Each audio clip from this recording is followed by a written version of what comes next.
Il y avait une fois dans la province d'Omi un homme appelé Totaro. Sa maison s'élevait non loin d'un célèbre temple bouddhiste sur les rives du lac Biwa qui communique avec la mer en passant sous un pont de longue dimension. Totaro possédait quelques terres et vivait largement. Cependant, à 29 ans, il était encore célibataire. C'est qu'il avait une ambition. Il voulait épouser une femme parfaitement belle et il n'avait pas encore trouvé de jeune fille qui répondît absolument à son idéal. Un jour, comme il traversait le long pont de Seta, il aperçut, accroupi près du parapet, un être étrange. Le corps en était assez semblable au corps d'un homme, mais il était noir comme de l'encre. Le visage paraissait celui d'un démon, avec des yeux verts comme des émeraudes, et la barbe pareille à celle d'un dragon.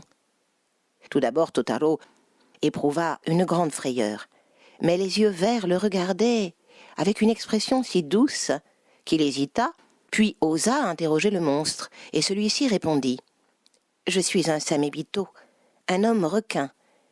Il y a peu de temps, j'étais encore au service des 8 grands rois dragons comme officier subalterne du merveilleux palais des dragons qui se cache au fond de la mer. Mais un jour, je me suis laissé aller à commettre une faute légère. J'ai été renvoyé du palais des dragons et banni de la mer. Depuis lors, j'erre dans ces parages et je ne puis trouver ni la nourriture, ni même l'eau propice où me reposer.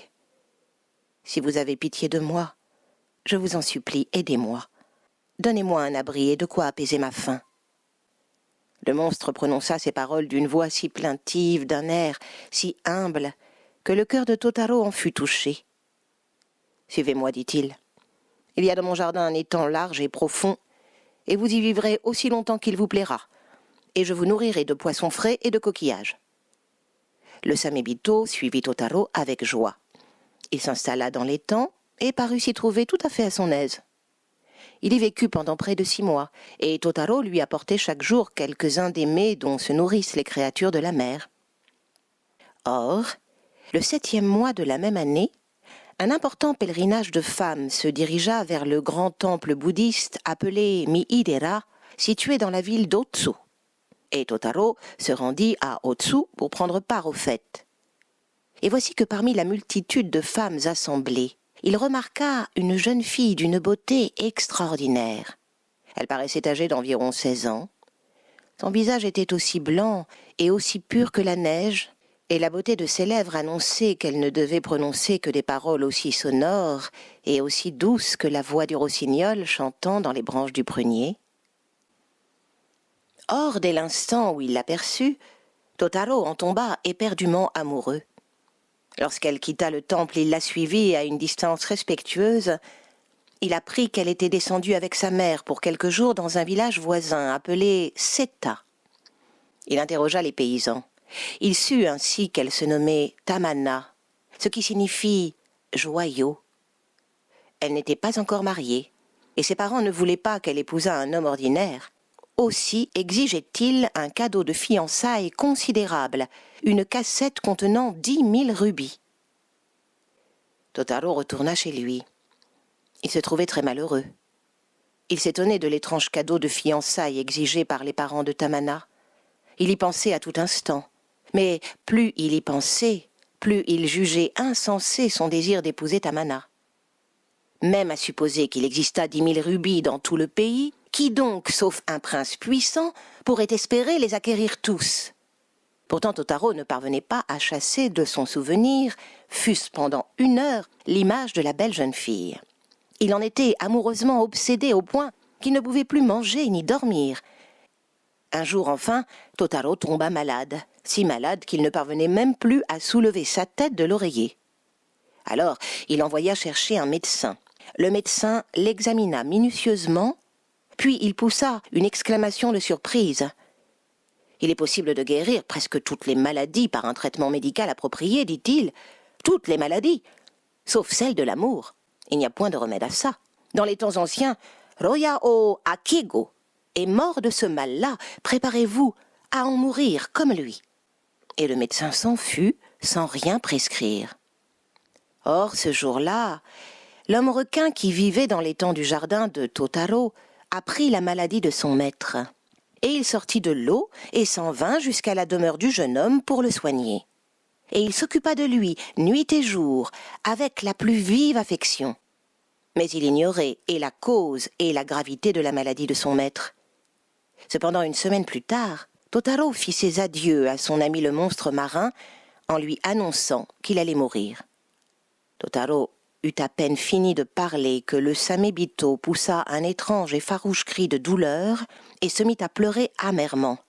Et tandis qu'il pleurait, c'étaient de grosses larmes de sang qui coulaient de ses yeux verts, qui ruisselaient sur ses joues noires et tombaient ensuite par terre.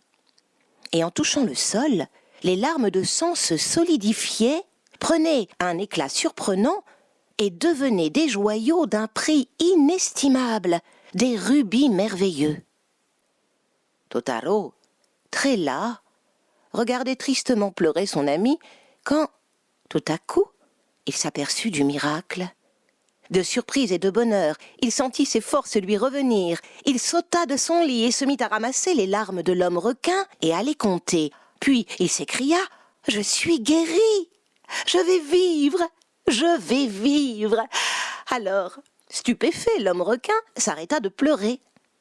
Il demanda à Totaro de lui expliquer sa guérison merveilleuse, et Totaro lui raconta l'histoire de Tamana et l'extraordinaire condition posée par ses parents. Et il ajouta « J'avais la triste certitude de ne jamais posséder 10 000 rubis. Il était donc parfaitement inutile de faire ma cour à Tamana. Je n'ai même pas essayé, et j'ai été si malheureux que je suis tombé malade. Mais à présent, grâce à vos larmes généreuses, j'ai déjà un grand nombre de ces pierres précieuses, et j'espère que je pourrai bientôt épouser la plus belle des jeunes filles. Seulement, pardonnez-moi de vous le dire, il n'y a pas encore tout à fait assez de rubis. Je vous en supplie, soyez assez bons pour verser encore quelques larmes, afin que je puisse donner aux parents le nombre de pierres qu'ils exigent. » Mais le Samébito remua lentement la tête et dit d'un ton de surprise et de reproche « Croyez-vous que je ressemble aux courtisanes qui pleurent quand elles veulent ? Oh non ! Les courtisanes laissent couler leurs larmes pour tromper les hommes. Mais les créatures de la mer ne pleurent que lorsqu'elles ressentent un chagrin véritable. J'ai pleuré sur vous à cause de la douleur très vraie que j'éprouvais dans mon cœur en songeant que vous alliez mourir. Mais maintenant, je ne saurais plus pleurer, puisque vous m'avez dit que vous étiez guéri. »« Mais alors, que vais-je faire ?» s'écria Totaro d'une voix désolée. « Faute de 10 000 rubis, je ne pourrai jamais épouser la jeune fille que j'aime. » Le Samébito demeura quelques instants silencieux, puis il dit « Écoutez, aujourd'hui, il m'est absolument impossible de verser une larme de plus. Mais demain, nous irons ensemble le long du pont de Séta. Je regarderai la mer dans la direction du palais des dragons. Et, sans doute au souvenir de tous les jours heureux, éprouverai-je la nostalgie du temps passé. Ainsi, j'espère pouvoir pleurer un peu. » Et Totaro accepta avec joie cette proposition. Le lendemain, ils partirent de très bonne heure en portant des provisions. Arrivés au pont, ils s'installèrent et se mirent à boire et à manger. Lorsqu'il eut bu plusieurs coupes de vin, le Samébito tourna les yeux vers la mer d'argent où se couche le royaume des dragons, et la mémoire du passé s'éveilla en lui. Et, peu à peu, sous l'influence amollissante du vin, le souvenir des jours heureux gonfla son cœur de chagrin, et il éprouva le mal du pays de façon si vive qu'il éclata en sanglots. Alors les grandes larmes rouges qu'il versait tombèrent sur le pont comme une pluie de rubis, et Totaro les ramassa à mesure et les mit dans une cassette. Et il les comptait une à une. Il en compta bientôt exactement 10 000. Alors il poussa un cri de joie. Presque au même moment, il entendit le murmure d'une musique délicieuse.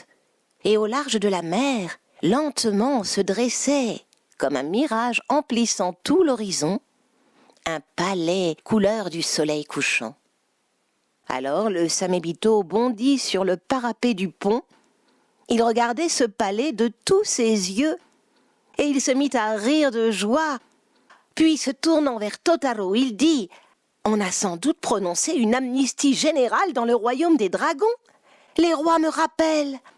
Je vais vous dire adieu, mais je suis bien heureux d'avoir eu l'occasion de vous témoigner ma reconnaissance pour la bonté que vous avez eue pour moi. » En prononçant ces paroles, il se précipita dans la mer, et personne ne le revit jamais. Mais Totaro offrit la cassette de rubis aux parents de Tamana, qui lui accordèrent la main de celle qu'il aimait.